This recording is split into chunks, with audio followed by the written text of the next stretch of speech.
অবদান অস্বীকার করা যাবে না ভাইয়া। আর যেটা কইরে আমাকে সফল হইতে হইব। তবে কি এমন করা যায় যেটা কইরে আমরা সফল হইতে পারবো? বাউ, আপনি তো ভাইরালও না, ভাইরাল হইলে বই লিখতে পারতেন। ব্যবসা ভালো, আবার মাঝে মাঝে মেয়ের হাত ধরে ছবিও তুলে। ওমর ভাই প্রথমেই কাফি ভাইকে বাসটা দিল। তবে আমার মনে হয় বই লিখতে আপনার কোনো জ্ঞানের দরকার হয় না। আপনাকে যদি কোনো মেয়ে জুতা দিয়ে দেয়, ওই এক্সপিরিয়েন্স দিয়েই কিন্তু আপনি একটা বই লিখতে পারবেন। পুষ্পা বাবু কবিতার কথা ওঠাতে আমার এক কবির কথা মনে পড়লো, যার অযৌক্তিক দরবারে গেলে আপনি জানতে পারবেন কি করলে আপনি সফল হইবেন। কে সেই মহান কবি? কবি প্রাক্তনেন্দ্রনাথ। তবে প্রাক্তন ব্যবসায়ীর নামটা কিন্তু অস্থির ছিল। কিন্তু ওই কেমনে আপনি টিকটকে রাজ করবেন? যাবো এখন দুবাই, পালবো একটা অস্ট্রেলিয়ান গাবি, ভাই বেড়াতে ভিডিও দেখবে, সাথে থাকবে ভাবি।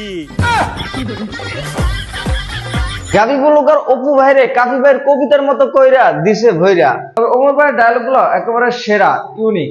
কোথা থেকে এমন ডায়লগ পায়, এক কথায় অসাধারণ। তুই একটা কাজ কর, বাংলাদেশের কিছু স্বনামহীন বদনামযুক্ত টিকটকার আর বউ ব্যবসায়ীরা ডাক দে আমাকে উদ্বোধনের দিন। বাউ, ওই যে লিঙ্ক ভাইরাল হয়েছে, লিঙ্ক সম্রাট, অগরে ডাক দেই। ওরা সব সেলুন উদ্বোধনের সময় থাকে, অগ অন্যরকম একটা ফেস ভ্যালু আছে।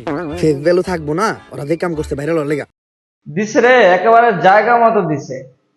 লিঙ্ক ব্লগার জান্নাত হকে একেবারে জায়গা মতো দিছে। সম্মানহীন লিঙ্ক ভাইরাল কাপল। ভাবি, আপনার গালে এত বড় দাগ পড়লো কেমনে? চরিত্রে দাগ আছে শত শত, আর আপনি শুধু দেখলেন এই গালের ক্ষত। আসলে কাপল ব্লগারদের চরিত্র অনেক দাগ, যেটা গণনা করা সম্ভব না।